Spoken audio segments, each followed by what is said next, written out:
For 23rd pre-rally preparation, Jim Donald's car. Not so big. Yeah, the comparison makes it all good.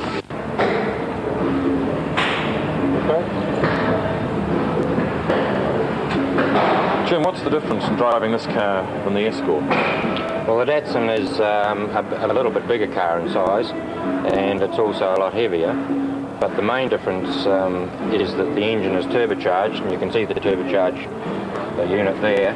And with a turbocharged engine, they can develop a lot more horsepower very easily. But associated with the turbocharging is what you call throttle lag, which is when you accelerate, put your accelerator down, there's a time delay before the engine actually comes on power. With a rally car, it's very important that you have instantaneous power, so therefore that makes the car a little bit harder to drive on the special stages.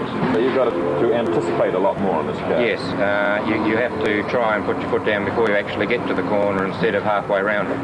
It pays to know more about the corner than you have. That's right, and I think with a pace note rally like we're going into, the pace notes have to help a lot when you're driving this type of car. Do you think this car will be as fast as the Escort because it's heavier? The car certainly accelerates on the straights just as fast as the Escort, because it's probably developing even a little bit more horsepower, but it is not quite so quick through the tight stuff because of the throttle lag and also because of the physical size of the car. These turbochargers develop an enormous amount of heat. Presumably that's critical in a rally because it may change the horsepower. Yes, the turbocharger is run by exhaust gas, which makes it hot for a start, and as well as that, it's compressing air, which then travels into the engine. So the more air is compressed, the hotter it gets. So on the Datsun Turbo, the air comes through what you call an intercooler, which goes through the bottom of the radiator and is cooled before it goes into the engine. And this creates about another 20 or 30 horsepower from the engine if the air is kept cool. Also, the under bonnet temperature is very, very critical. That's why it has these vents here to let the heat out from under the bonnet. How can you maintain a steady temperature because you'll be going through all sorts of terrain and all sorts of conditions, both warm and very cold and even wet? It's not quite so bad with rallying because a lot of it's done here in the winter time.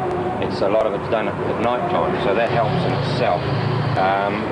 If you find that the engine is getting too hot, then you just have to use less revs when you're driving. You know, if the hotter the water temperature gets, then the warmer the air going into the engine will be, so then the engine will develop less horsepower. That's something that the co-driver has to look out for. The co-driver has what you call a pyrometer, which measures the temperature of the exhaust gas, and it's very critical that you keep that temperature within the right range.